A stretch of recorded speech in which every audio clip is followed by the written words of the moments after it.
yakin APBN itu kalau disusun berbasis data yang akurat cukup.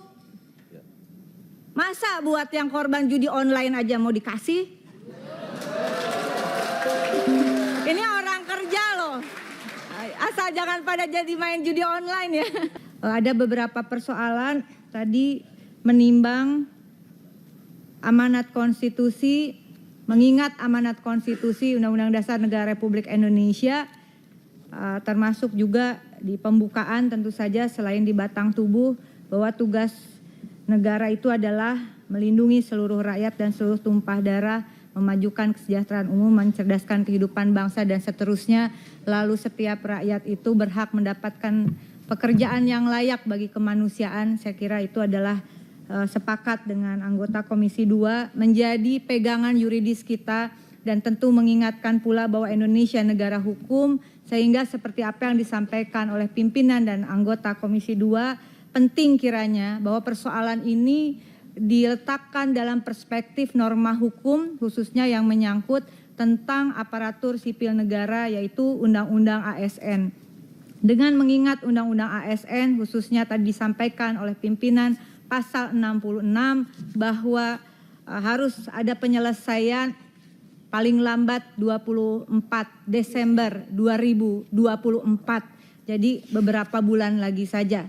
Dan kebetulan kami juga pernah mendampingi, waktu itu belum ada Undang-Undang ASN yang sangat luar biasa hasil perjuangan kita semua, tentu saja khususnya Komisi 2. Kita pernah melakukan kebijakan afirmatif bagi para tenaga kesehatan untuk bukan P3K, bahkan menjadi PNS di atas usia 35 tahun. Itu bukan sesuatu yang tidak mungkin, asal pijakan kita adalah terutama konstitusi. Ada beberapa turunan dari undang-undang, saya kira kita sama-sama memahami Undang-Undang Pembentukan Peraturan Perundang-Undangan pasal 7. Ini juga mungkin kita bisa sharing dengan teman-teman yang hadir di sini bahwa ada hierarki peraturan perundang-undangan. Pertama Undang-Undang Dasar, kemudian TAP MPR, kemudian Undang-Undang, lalu kemudian peraturan pemerintah pengganti undang-undang, lalu peraturan presiden dan seterusnya. Di dalam penjelasan pasal 7 tersebut, hierarki peraturan perundang-undangan yang di bawahnya tidak boleh bertentangan dengan peraturan perundang-undangan yang di atasnya. Sehingga dengan demikian penting kiranya mohon dukungan, karena saya sangat yakin, saya sangat percaya dan saya sangat menghargai Bapak Ibu di Komisi 2 lebih jauh memahami dari kami yang tidak di Komisi 2 terkait peraturan perundang-undangan menyangkut aparatur sipil negara yang bekerja di pemerintahan di seluruh Indonesia. Tadi disampaikan ada beberapa peraturan menteri, ada beberapa surat edaran. Apakah bisa kiranya nanti mohon kami arahan dan bimbingan untuk sama-sama menganalisis apakah peraturan termasuk Perda tingkat 1, Perda tingkat 2, Pergub, Perbub dan Perwalkot itu apakah bertentangan atau tidak dengan peraturan perundang-undangan di atasnya, termasuk peraturan Dirjen, surat edaran Dirjen, peraturan menteri, tetap tidak boleh bertentangan dengan undang-undang di atasnya. Saya ingin mengambil contoh, izin pimpinan dan mohon dukungannya. Untuk khususnya tenaga kesehatan, bidan, D4 pendidik ijazahnya.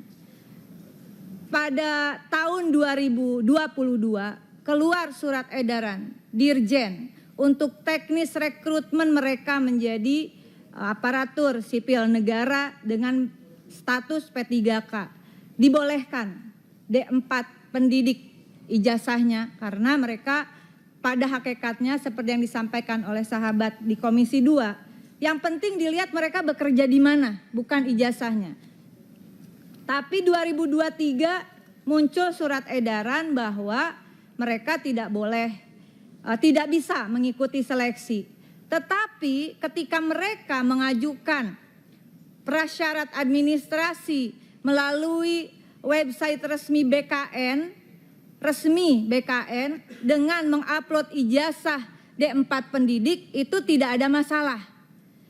Kemudian karena ada surat edaran di 2023, mereka meskipun telah lulus jumlahnya kurang lebih, mestinya ini juga BKN yang punya data, bukan kami yang mencari, bukan bidan yang mengumpulkan. Ada sekitar 690 orang sudah lulus. Ini teman-teman yang profesi lain, ini udah lulus ujian aja nggak dikeluarin SK-nya. Nah, kemudian di 2024 keluar surat edaran lagi bahwa tidak ada masalah dengan ijazah D4 pendidik. Kok saya jadi onengnya kumat pimpinan? Ya, aturan ini kok bisa berubah-ubah? Ya, seolah-olah tidak menyangkut, mohon maaf, profesi ini dan mereka yang bekerja di garda terdepan pelayanan publik bukan hanya menyangkut mereka yang bekerja, tetapi menyangkut masyarakat yang mendapatkan pelayanan. Sungguh kami mengapresiasi teman-teman Komisi 2 sangat memberikan dukungan terhadap kasus bidan ini. Nah, pimpinan dan juga anggota dan hadirin yang saya hormati, singkat kata, betul seperti pimpinan tadi katakan, kita membuat database. Nanti kita mungkin bisa sharing bagaimana database itu diberikan ke Komisi 2 begitu, lengkap dengan masa kerjanya, lengkap dengan gajinya. Jadi teman-teman Komisi 2 yang sudah luar biasa ini, mereka tidak mungkinlah menelusuri data BKN, meskipun harusnya BKN sendiri yang memberikan. Izin pimpinan, ini ada sekitar 690 orang. Kemarin terakhir dikatakan yang penting mereka sudah bekerja lebih dari 2 tahun. Ini ada yang sudah 16 tahun, ada yang 14 tahun. Dan mereka ujian, dan mereka lulus tes di 2023.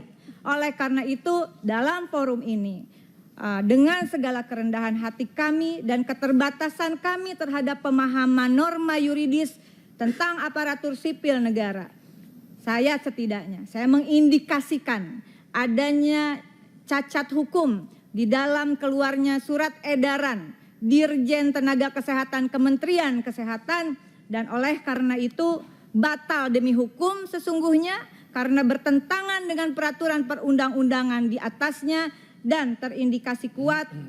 Menurut kami ini ada maladministrasi. Sama seperti yang terjadi pada sahabat-sahabat yang lain, pimpinan dan anggota. Apa yang mereka alami sesungguhnya terindikasi kuat cacat administrasi. Jangan karena mereka sedang berkuasa terindikasi cacat administrasi, termasuk yang disampaikan sahabat tadi tentang kondisi di daerah. Saya kira ketika pemerintahan terindikasi kuat cacat administrasi, terindikasi kuat melampaui peraturan perundang-undangan, padahal pemerintahan ini harus dijalankan berdasarkan norma hukum, dalam pandangan konstitusional kami, maka seluruh aturan yang bertentangan itu kiranya batal, dan kemudian mereka yang telah mengabdikan diri kepada negara, para pelayan publik, apalagi sampai masuk skema outsourcing, itu juga bertentangan dengan Undang-Undang Ketenagakerjaan saya kira Pak, karena tidak semua pekerjaan bisa di-outsourcingkan. Oleh karena itu di dalam forum ini izinkan kami memberikan data kepada pimpinan dan anggota Komisi 2 tentang, setidaknya ini bisa menjadi langkah awal kita. Ini orang sudah lulus ujian masalahnya. Mohon dukungannya untuk disampaikan mereka yang telah lulus ya harus diangkat. Keluarkan SK dan NIP-nya. Kalau yang sudah lulus saja tidak diangkat, bagaimana mereka yang lagi ngurusin data? Saya kira ini langkah konkret. Sekali lagi terima kasih pimpinan, dan mohon maaf kalau saya harus mengatakan ketika pemerintahan terindikasi kuat melakukan maladministrasi dan cacat hukum prosedural, maka rakyat jangan dikorbankan. Kalau urusannya APBN tadi sahabat-sahabat yang di Banggar sudah mengatakan itu akan dialokasikan pimpinan. Saya yakin APBN itu kalau disusun berbasis data yang akurat cukup Masa buat yang korban judi online aja mau dikasih? Ini orang kerja loh. Asal jangan pada jadi main judi online ya. Terima kasih pimpinan.